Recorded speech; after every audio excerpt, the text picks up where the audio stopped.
Attention all personnel. Incoming podcast. This is MASH Matters. Live from Indianapolis, it's MASH Matters. Well, actually, it's not live from Indianapolis. Right now, Jeff, we are not in Indianapolis, but we were. We were. Yes. Do you know what the theme song to Indianapolis is? No, what is it?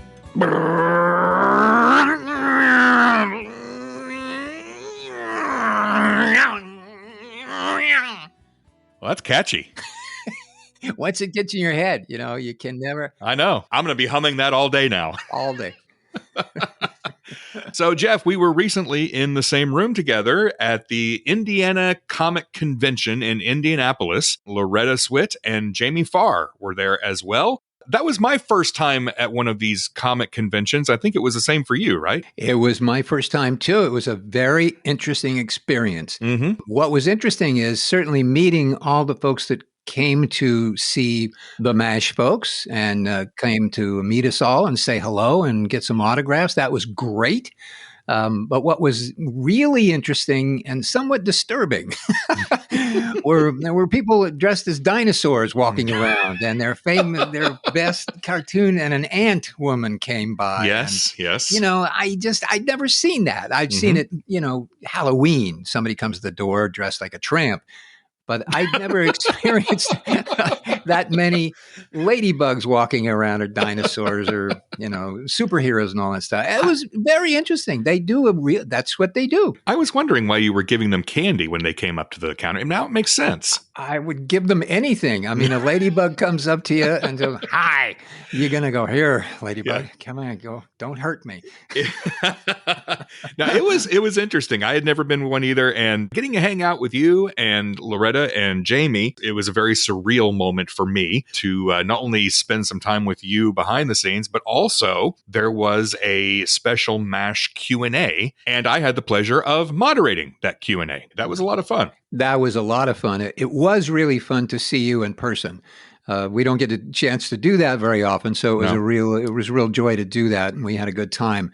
And you did a magnificent job as the host, moderator, and MC of that panel. Well, I appreciate that. Thank you for doing it. So today on this episode, we're actually going to play you the audio from that Q&A. So it's Jeff and myself and also Loretta Swit and Jamie Farr. Exciting. Very exciting. It was a lot of fun to have people come up and ask questions. I would love to have had that panel go on a lot longer because I was having a good time. I was a little quieter than normal, I thought. Did you think? But, you know, with Jamie Farr and Loretta Swit. You got to jump in there when they take a breath. You got to jump in. Yeah. It was a shame that it couldn't have been a little bit longer. There were still about 12 or 15 people standing in line waiting to ask a question when we wrapped up. And I felt bad that we had to wrap up, but they have a schedule there, and there was a giant clock on the floor staring at us, counting down. And when it hit 0, by golly, we had to get out of there. Yeah, goodbye. We could have talked for another hour. Yeah. So we're going to stop talking now and listen to us talking. From the Indiana Comic Convention, here is our conversation with Loretta and Jeff and Jamie. Y'all MASH fans? I mean, are you all MASH fans? Celebrating 50 years this year. Yeah, the big 5-0. They don't look a day over 49, though. It's really nice.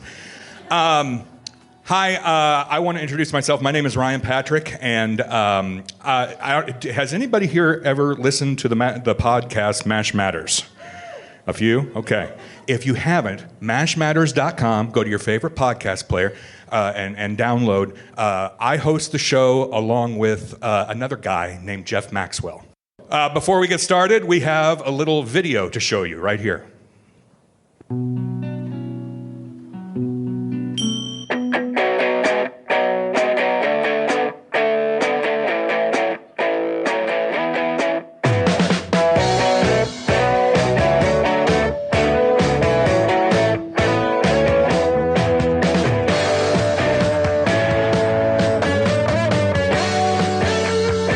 Ladies and gentlemen, please welcome Loretta Swit, Jamie Farr, and Jeff Maxwell.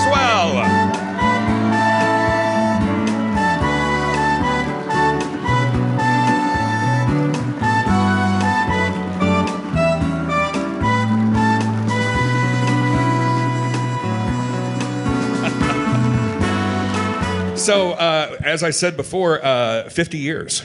MASH turns 50 this year. How does that? What does that make you feel when you hear that MASH is turning 50 this year? How the hell did we get there? Yeah, it has staying power. That's the wonderful thing about MASH is that it's just as popular today as it was when it debuted in 1972. Why do you think that is? It's relevant still. It's amazing.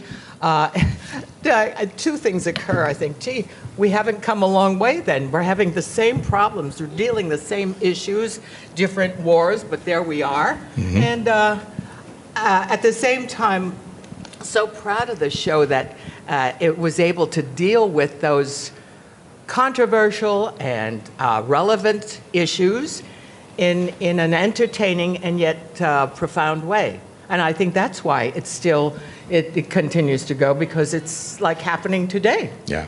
Sadly, it is. Yeah, it's still very relevant. Is this on? Yes. It is on. Yes. Just these checking. All working? Are you all paying attention? You'd think Jeff will shave in a moment.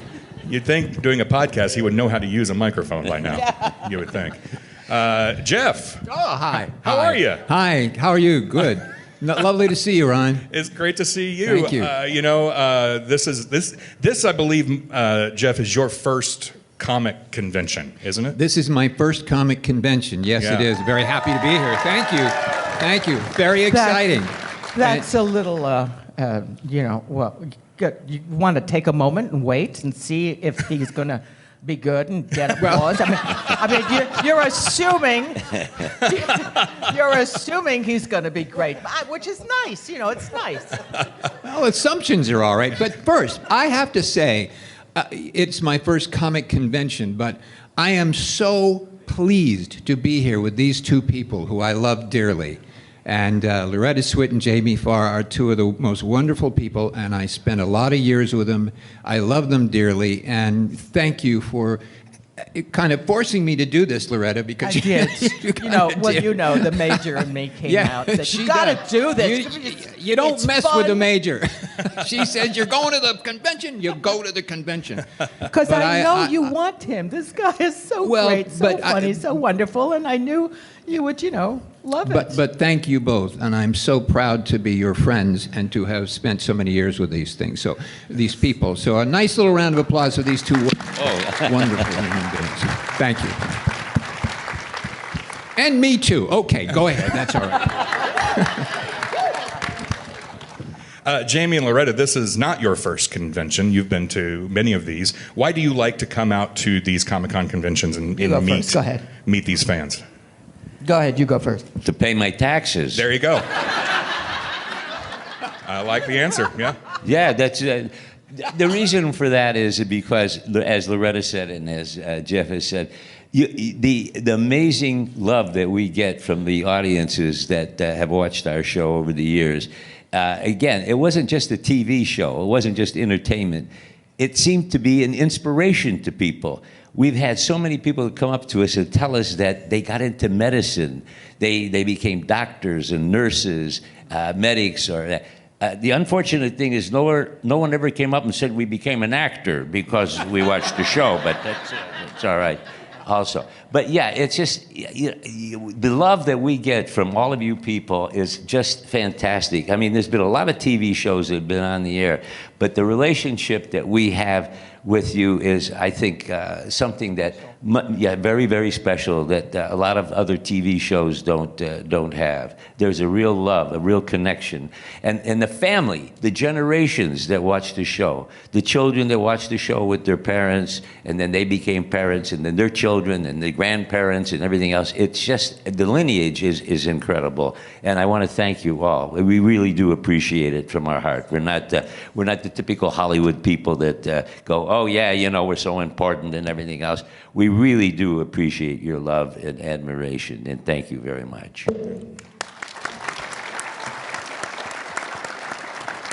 If you have a question, come down here to the microphone. Do you have a question, sir? Yeah. Step up to the microphone here. And Sure. what's your name? My name is Patrick Stern. Speak into the microphone Can you there. hear me? Patrick, is that you said? Patrick? Yeah, Jimmy, if it wasn't for Pete Rose, you wouldn't have to pay any taxes. But that's not my question. My question is, you work so hard to be an actor, and to be the good actor, you've got to kind of live the role. Does living the role after the show's over change your life? Is this to me? Yeah. Oh. Anybody? I just know that Pete Rose cost you a lot of money. I mean, if it wasn't for Pete Rose, you wouldn't have to pay taxes. You wouldn't have to be here. You just kind of put the money in your pocket, but that's a different story. Well, Jeff, did you want to answer that? Has it changed your life? I'm not sure I understand the question about Pete Rose. Is he here? Pete, are you here? Did it change my life? Well, the role didn't, and I use the term role lightly. It was more like a biscuit. But anyway, did it change my life? It changed my life in that I work with some incredibly talented, wonderful people who inspired me and gave me a lot. And so I learned a great deal. I kind of grew up with these folks. And so that changed my life. The role necessarily didn't. So I'm waiting for a role to change my life. When you're prepared for your roles, it kind of, in order to be an actor, you've kind of got to be the role. Does it change your life after you've been the role? Can I just, two favorite people of mine I often listen to, and it wasn't, not that I don't believe in Stanislavski and Chekhov and all those things, but James Cagney used to say about acting, you look the other actor straight in the eye and tell them the truth. Spencer Tracy used to say, you show up on time, know your lines, and don't bump into the furniture. And that's the kind of thing that I've done in my lifetime, even though we've done the Chekhov things and, what did you have for breakfast and how your mother passed away or something. You get images in your mind to do it. And Loretta can tell you, Harry Morgan was one of the most wonderful actors that we ever worked with and could do anything. Burlesque, he could do serious drama. He could, I would imagine, he could do Shakespeare.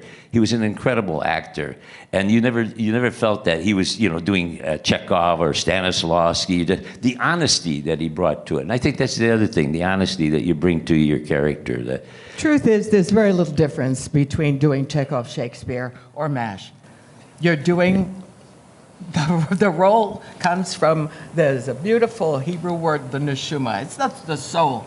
So you occupy this character, and when you have the luck, the blessing of 11 seasons, where you can grow inside the shell of this character, people don't think of us as the characters on the show. They're the people on that show. We were real people to them, which is why, it's another reason why I think it has such longevity. It continues because you're all people who relate to the people and their problems and their issues and their craziness on that show. They were so relatable. And that's why I think it continues on. And as Jamie said, inspirational. In a way, there was a nobility about those people because of the jobs they were doing. And they were standing in blood, 18-hour sessions, stitching bodies together that weren't old enough to shave. This is not a good way to live. Yeah. And so out of this came that craziness, that comedy. And we used to say, we're insane so that we can stay sane. That's what it was. That craziness came out of, to remind me I'm alive, this is okay, and so let's do this crazy prank. And that was delicious. It was a delicious, unspoken lesson that everyone seemed to get, that this is not a fun show. Well, I never thought I was doing a family show. We were. We brought families together, and they're still together, and it goes on. I get mail from grandchildren because their grandparents and their parents and so forth and so on said, watch this is a good show. We were babysitting. There was nothing untoward on MASH that a kid couldn't hear. He may not be able to understand at a young age why this man was wearing a dress. So on the surface, it was funny because Jamie Farr is funny, entertaining. But as they got older and they loved MASH and they loved Jamie and they loved Klinger, they started to understand what the problem was. and why he wanted to get out of there. So again, you had all these layers, all these depths, and they were all profound. You see, so we're all so incredibly proud of the show, what we did and what we were doing. It's just not amazing to me that it has gone on. And I call it a global MASH family. It's almost like a cult, only it's healthy. Really. Now, Jamie said about people who will write in, we became doctors and so on. To live my life knowing that I have affected the lives of people I'll never meet. I'll be dead. They'll be talking about why they're a nurse. I'll be dead and buried. Fame, I'm going to live forever. Yes. That character inspired so many people to become nurses. And they write to me and they say, this is why I'm doing what I do, because of what you did. Can you imagine living my life, hearing that, reading it every day of my life? Do you know how blessed we feel to be a part of that show? You were asking about the acting. A lot of people would come up and ask me, how do you want to be an actor, learn how to be an actor? I said, you want to learn how to be an actor? Do an episode of Love Boat. The dialogue on that show, it's a wonderful, entertaining show, but the dialogue on that show was just terrible. Yeah, they had great actors like Maurice Evans, and all kinds of actors, and Ralph Bellamy, and they made it work because they're terrific actors. They found some kind of subtext in the characters that they did that made it work, and that's really what acting is about. A lot of people come in and say, well, I can't do these lines, I have to do, whatever it is. And they were unbelievable. Ginger Rogers, Cornell Wilde, a lot of Turner. Loretta's done a lot of Love Boats, and I've done a lot of Love Boats. I actually did the original movie, the pilot, we call it, with Richard Mulligan, who was one of the great actors. And I love Love Boat. First of all, we know everybody and how good and wonderful they are. There is, they call it, quote, Love Boat acting. It's acting. We're all doing the job. We're doing what we do best. So you get a script. The Love Boat scripts have to be lighthearted. You're on a cruise. They do little romances that didn't work, or that the two divorced people get together, or whatever. It's like lighthearted. I would rather watch that than, let's say, the Hallmark Channel, which is a Hallmark card. Even my mother laughed at Hallmark cards. She says, don't send me these cards. They're meaningless. Because, nobody thinks or behaves like that. But there's a place for that on television. There is a place for that kind of romance and 40,000 violins. I just worry that children are watching that and growing up thinking that life can be that magical. That's not what it is. And that's, I think, again, back to MASH, we kind of prepare you that life is not a song. But I loved doing the Love Boat. There's something wonderful in all the shows. They try to do something wonderful, and there's a place for all of them. It was wonderful for me. Do all of you remember the actress Heather Locklear? Oh, yes. I gave Heather Locklear her first on-screen kiss in a Love Boat. Wow, did you really? Holy moly. Wow. Yes, she was on the applause. David Letterman show, and he said to her, Did you enjoy it? She says, I don't know whether I enjoyed it or not, but I know he did. All right, let's move on to our next question. What's your name? Yeah, hi, I'm Antonio. Hi, I'm Antonio. from Missouri. I only came to see you guys, really. I didn't really care about the rest of Are you leaving now after this? Well, not quite. But anyway, my question goes to that. When the show was being made, did you roll with specific weather in mind, or did you just have to deal with it from day to day, when it rained? Because in Colorado. You talking about on locations? Yeah, and the locations, like, the episodes where, the weather was colder, raining, was that, purposefully done, or did the day just happen and you had to deal with it? On location, what they would do, and I used to hate this because of the outfits that I had to wear. They would do the summer scenes in the winter. Lady Godiva, when I came out as a lady, I was freezing my tuchus off, and the thing. Did everyone see Lady Godiva, that show? and then in the summertime, they would do the winter scenes. I had that fur coat on, and I'm sweating like crazy. That was the only thing that we got upset at. And the one time that we had a wonderful time, though, Jeff, were you involved in that one where we did the tug of war with the when we? Yes. Yeah. We all, Why don't you tell them about that one? That we actually had to go into a pit. Mud, and we had a tug of war. We all had to go. It was not pleasant. It was real. It was a real tug of war, and people ended up in the mud and getting very, very dirty. It was the last scene of the day that we did. Yeah. So Had to be. And speaking of the ranch, I remember the first day I got to MASH, it was out at the ranch, and you get in a car and they drive you out to the set. And I got out of the car, and he's freezing his tuchus off. It was really cold. You're just going, and we went in and we, sat around a little warm stove in the in that tent or that tin thing. Whatever. Yeah, it's another green room. We had Yes. green room. Yeah, we're just freezing.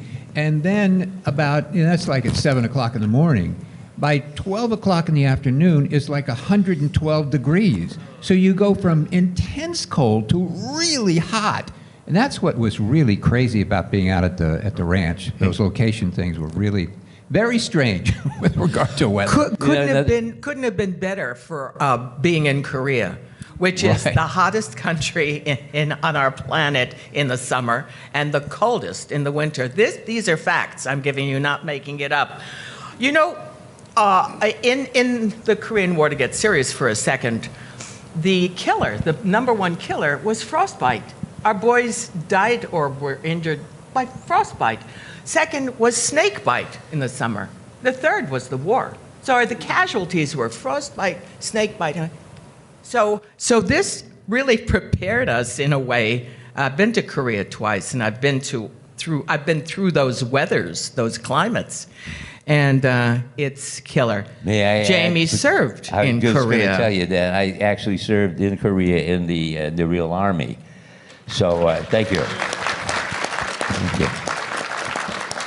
And I went all the way up to the DMZ, the 38th parallel, and the North Koreans had the high ground, so our GIs built a latrine that they could overlook the latrine, which is the bathrooms, that the GIs use.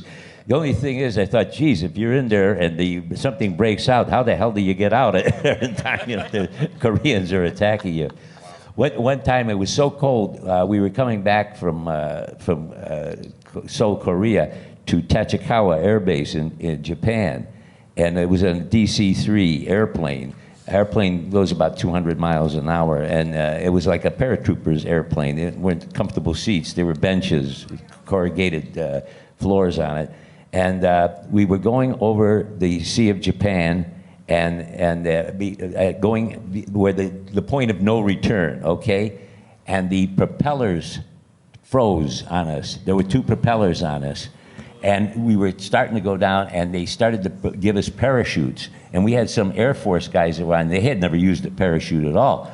And you're looking out the window, and the pilot's trying to get that engines to go over. It's like watching a John Wayne movie. You come on, baby, come on, turn those propellers over like that. And they're giving us the parachute. Well, first of all, if it's freezing and you do parachute out and you think you can do it, you'll die from thermia. Hypothermia on the thing. And I kept saying, how the hell did this kid from the north end of Toledo wind up on this damn airplane? There's residuals in my life. There's something out there in my life that.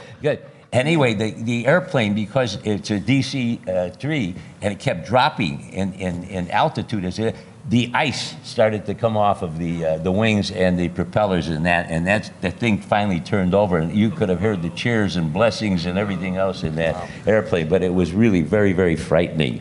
When I was at the DMZ, actually it was outside of that, the camp. The man who was showing me around, I think he was a lieutenant colonel. I remember being outranked and not liking it.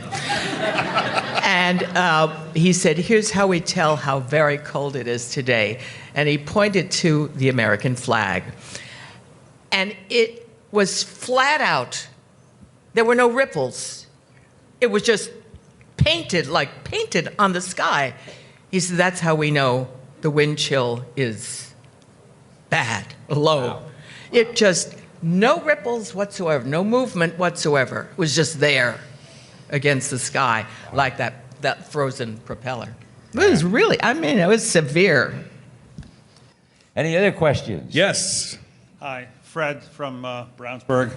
I have to thank the producers for 11 years of fabulous show, but also, too, for their foresight. From what I was reading in the past, that Jamie was only supposed to be in one episode, and they extended his contract for the duration, from what I'm told.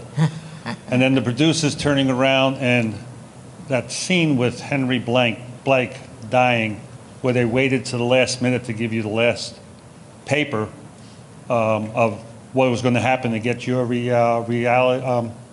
realism of how it happened, because you really didn't know about it. And last, Loretta, your hair is fabulous. Are you a hairdresser, sir? Just asking. So, Jamie, you were originally hired just for one day. Tell your story, yeah. Yeah, what happened is I discovered many times in this business, it's Bob Hope used to say, one day you're eating the chicken, the next day you're plucking the feathers. So I was plucking the feathers for a lot of times. And at this particular time when I got a phone call, I had worked for Gene Reynolds, who was the producer of the show, on a F Troop. I played a stand-up comic Indian on it that I was supposed to be doing jokes for the Hakawi tribe to see if they were going to hire me or not, And they gave me all the Milton Berle jokes and the Henny Youngman jokes, instead of "take my wife, please," "take my squaw, please," and those kind of things. So at the payoff of the joke was the Hakawi chief says, "Look, don't smoke signal us. We'll smoke signal you. In other words, don't call us. We'll call you." So at any rate, Gene, if he liked you, he would always put your name in a book. And then I did a Room 222 for him, but the scene was cut out. The show was too long.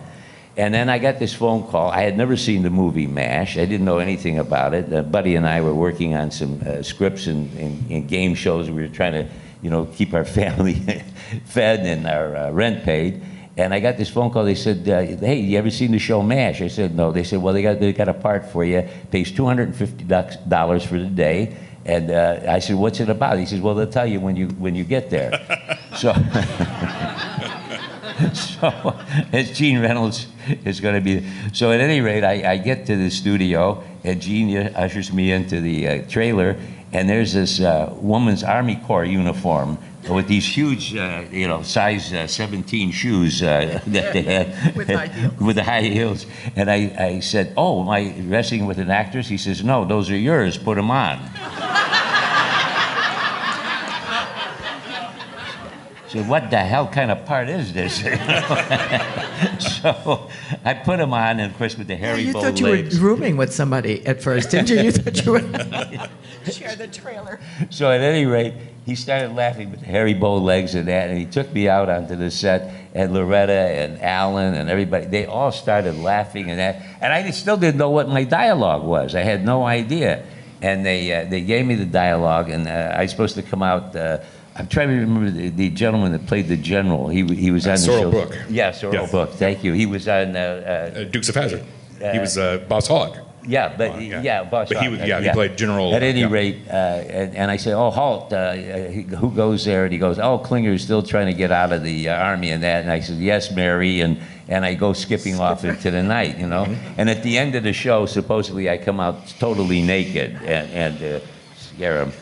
But it's $250 for the day. I think this is terrific. And I got called back about 3 or 4 times that year. And then the second year, I got called back about 13 times out of the show. And then they put me finally under the contract. But Loretta will tell you this. MASH was going to be canceled the first year because we were on against Wonderful World of Disney at 8 o'clock on Sunday night. And out of the 65 shows, we were number 57. And Loretta, you know the story. You'll let Loretta tell her who saved it. Who saved us? Who's counting? Who saved our show? Yeah. You remember? What? Who saved our show? You remember Bill Paley's wife? Yeah, that's right. Yeah, one of the chairman execs. of CBS. He was going to cancel the show. And do you know the full story? No, you tell. Oh, okay. Well, I don't want to take up all the time, you know. By turning profile, I'm not. Everybody can still see you, right? Yes, sir. All right. At any rate, they were going to cancel the show, and Mrs. Paley liked the show, and she says, you know, Bill, I think it's the wrong time spot. It's the wrong day and everything else. He says, well, okay. He says, what should we do? He says, why don't we move the time spot? We'll move it to Saturday night, okay? And this was going to be the lineup, and it turned out to be the greatest lineup in the history of television. You ready for this? First show was All in the Family. Then was MASH, Mary Tyler Moore, the Bob Newhart Show, and the Carol Burnett Show. Wow. The greatest night in the history of television. People didn't go out to dinner. They didn't go to movies. They didn't. And beside the Nielsen rating, they knew that the show and people were staying home because when the commercials came out, the water level and the toilet systems all over the cities went down. They got up to go to the bathroom. Actually, there's an addendum to that true story. We were salvaged during the summer. People found us because the booking was so bad, the schedule was so bad against Disney, and the timing was wrong. But in the summer, they found us, and then we shot up, the ratings shot up, and that's when she said, see, you know, you got to do something about that. But it's all God's work, isn't it? I mean, I don't know. Well, and there's the correlation, too, of you taking off in season 2, and that's when Jeff Maxwell came on board. That's what I think. True. Well, Jeff that would account for this. Thank you very much. Yes. Ryan, Yeah. I'll give you the $10 later. Thank okay? you. Thank you. very much. Serving the worst food in the Army. Jeff represents, he was talking about us, but he represents our mini-MASH gang. They were, without a doubt, they were as important to their characters on the show. We loved Jeff, we loved Kelly Nakahara, Roy Goldman, Dennis Troy. We knew all the names. It Connie was a family. Yeah, they were Carmine. Big Selzer. family. Yeah. They without them, believe me, they made the show so wonderful. And again, Jeff, I never know if I told you that in person, but it was always wonderful working with you. And Your funny. Thank you. Comedy So is wonderful. funny. Indeed, yes, God, very, those yes. crazy eyes of his. Wow. I was just like, you're always afraid to eat the food. Okay.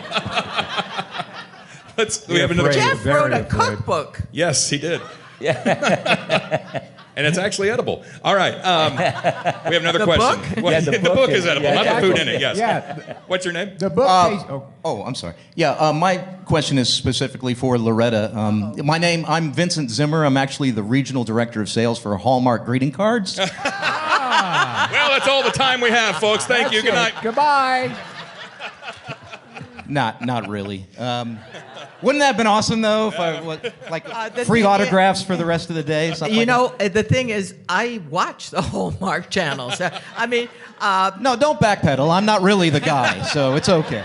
But my question for you is actually about Match Game. Oh, match game. Yeah. Okay. there's a winner. Was Gene Rayburn really as handsy as he seemed to be on television? Define antsy? Handsy. Handsy.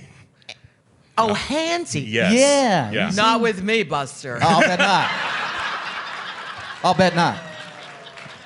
No, they don't. You know, it was interesting when you were playing a major how they'd back off a little bit, you know, because, you know, and of course Margaret had this reputation of sucking people out. And a good right hook. And, yeah, you know. sorry. No, I think he enjoyed fabricating that kind of reputation. He's a very nice man, and like people like Rosemary, or they gave him what for? No, I don't think so. I think he enjoyed that reputation. Okay, I'm going to go so we can get another question in. But can I just get a real quick, we want something else, maybe from the whole audience, so I can put this, come on. We want something else. We want something else. We want something else. Thank you. This is awesome. Thank you so much. Thank you. Yeah. With the turban, right? You mean there's no liver? Horfish, yes. Hi, what's your name? Hello, I'm Michael Davis. Hi, Michael. I'm from Fort Wayne, Indiana. I'm a Desert Storm veteran. Oh, thank you My for girlfriend your service. over here, her dad fought in the Korean War. Oh, So salute you. We're Thank you. here for MASH. Nice. Thank you. Great. My cousins are in Fort Wayne, Indiana. The Bojrab family. Yeah, they were all farmers there. Used to go there in the summertime and step in the cow poop to milk the cows. Well, there's enough of them there. My question is, after MASH, lots of actors, they get voiceovers and things like that. Have you had any opportunities to be in like video games or any type of cartoons as a voiceover for each one of you? I did do a character on Batman, I think. It was just a couple of days, and I don't remember. It was fun. I love looping. I love voiceover. I love that because you can, in looping, I used to love to loop because you can actually make it better if there was a problem with sound. That you get a chance to go into a small room, soundproof, and you see the screen and you're recording over your mistake or your whatever. And so I love doing that. So voiceover was also a lot of fun. Did you do stuff like that when we? No, actually, no. I did all those Cannonball Run movies. That's a good one. Those were animated, yeah. and drank a lot with Dean Martin and. Oh, the roast! He did a roast, yeah. No, everybody said you should have done voiceovers in that. I never was hired for any voiceovers. Were you, Jeff? Did you ever do any voiceovers? Cartoons? I played video games. That's about it. Close as I got. No, but I mean, anybody ask you to do the, like Bugs Bunny or anybody, like any of those kind of things? Not yet. I'm still waiting. Me too. I'm still trying. But you guys are still available, right? Yeah. Yes. Okay. If anybody's hiring. All right. I just want to say happy early birthday to Jeff. Yes. Thanks, Thank everybody. you very much. Tuesday. I appreciate it. Jeff. Thank you. All right. Now We are get running out outta of here, time, so I okay. think we have time for probably just one more question. Hi there. What's your name? I'm Eric. Thanks for being here. Just want to say, what were William Christopher and Larry Linville like? Ah. Yeah. Who do you ask? No, you do Larry Linville. I'll do Bill Christie. I'll do Larry. I did Larry, so I should do Larry. A lot. Margaret did Frank. People will come up to me and say, Miss Twit, say Frank. What do you say Frank? I used to say, make it 2 syllables. Frank, And when you do something really stupid, Frank. Okay, Larry Linville, divine, delicious, wonderful. So not like that character, and yet he played it so well, you believed it. I believed it, It was just wonderful and thankless, thankless. Not only that, he was aeronautic. He built hang gliders and things. He was a really very, very wise and very smart man. If you watch late night, like on the Hallmark Channel, you'll see him. You'll see him on Murder, She Wrote, or I think he did a Columbo. Oh yeah, you see him do another part. You go, actor. wait a minute, you almost don't recognize him. He is wonderful, and a stage-trained actor makes a little bit of a difference, a lot. Actually. That's the other thing. Most of us were all stage-trained actors, and that makes a big difference. David Ogden Stiers could go and do King Lear on the weekend. I mean, it was incredible. Or conduct a symphony orchestra. You have no idea. This guy's such a great writer. There's so many things, other things, that would love to share with you about us. It's not just those people we played. Why don't you all come over to our houses and we'll talk personally? Your house. We go to your house. Oh, You just have my a bigger house. Oh, okay, I have You a bigger house. Yeah, it's Everybody, the biggest house. come on over. And your memories of Bill Christopher. Bill Christopher and I go way, way back. We lived in the same neighborhood in Studio City. Long before we were acting together, we happened to, his wife and Bill would walk around the neighborhood, and my wife and I would walk, and we'd say hello to them. I knew he was an actor, and he knew I was an actor. And then we wound up being on the movie with Six You Get Egg Roll. Yeah. Doris Day's last movie. And I'm credited for putting her career At any rate, then Bill and I were dear friends. We did other things together, and he was actually on the show before I was.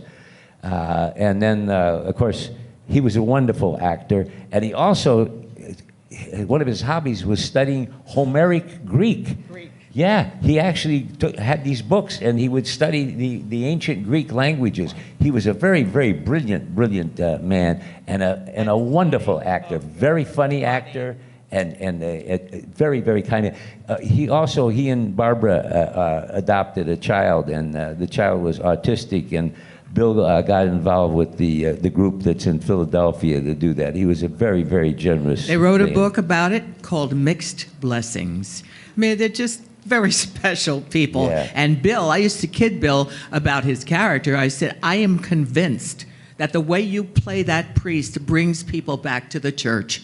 Really, you know, he was just like the priest you want to talk to. He's not holier than thou. He was like a person. He was wonderful. He and I lived sort of in the same neighborhood, and so on the weekends we would meet in the market, and and go food. So we'd have nice little conversations over the rutabaga. You know, does this look like a good rutabaga? I don't know. So he was a special guy. He was a sweet, charming, wonderful, warm. You know, and Loretta will tell you that we're still in touch with his widow, Barbara. We do call. As Loretta always says, we're still a family. We do check in with the people that, especially the spouses, if they've lost their spouse, we still check in. Like some friends of mine will say, you know, so and so is going to be doing so and so. No, please don't. I have his schedule. You don't have to. Yeah, I know. I talk to him every day, you know. But it's so sweet. But we are an incredible bonded family. Yes. And this is your extended family right here. Yes, by all means. This is the MASH family. Yes, and sadly, we are out of time. No. Yes, and I apologize for everybody who didn't get their question. But come by and see Jamie and Loretta and Jeff. They'll be at their booth signing all day. We'll be there with pen poised. So if you have questions, you can do that when you're in line. But on behalf, before we go, I'd like to say thank you to Ryan Patrick for being our thank you, Ryan. That was very generous. And because he and I do the podcast, MashMatters.com. MC Award of the Year. Yeah. Podcast. Thanks for buying one of the Mud Hen shirts. yes, too. That was very you didn't know nice. they made them in this size, did you? Yeah. On behalf of MASH fans here and everywhere, thank you for 50 years of laughs and wonderful memories. We really can't thank you enough. Ladies and gentlemen, Jamie Farr, Loretta Swit, and Jeff Maxwell.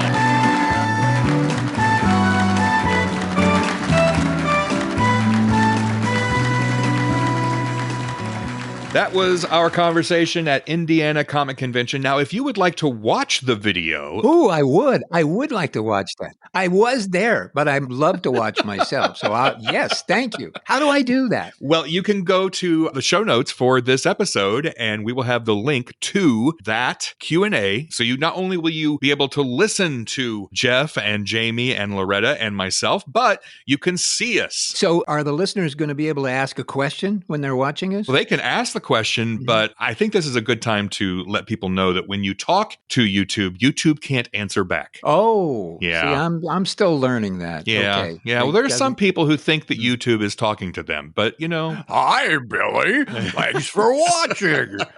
Watch YouTube. Yeah. They kind of march to their own drummer. Yeah. Hey, before we get out of here, though, we want to say thank you to some folks who have supported us on Patreon. That is Private Robert Anderson, Private Jessica Blum, Corporal John Hatch, Corporal Melissa Pepin, Captain Ethan McCaffrey, Captain Joanna Gorman, Major Timothy Miles, and Major Charlie Lipsett. Thank you for making this podcast possible. If you would like to support MASH Matters on Patreon, you can do that, mashmatters.com/support. All right, Jeff, that's it for this episode. I think so, and it was really fun. Thank you, Indiana, and thank you all to all of you who came up to say hello and ask questions and ask for autographs and that stuff like that. It was a real blast. It was a great time to have you there and to have you hosting the panel. So thank you, Indiana, again, and hope to see you again real soon. And until then, here's looking up your old address.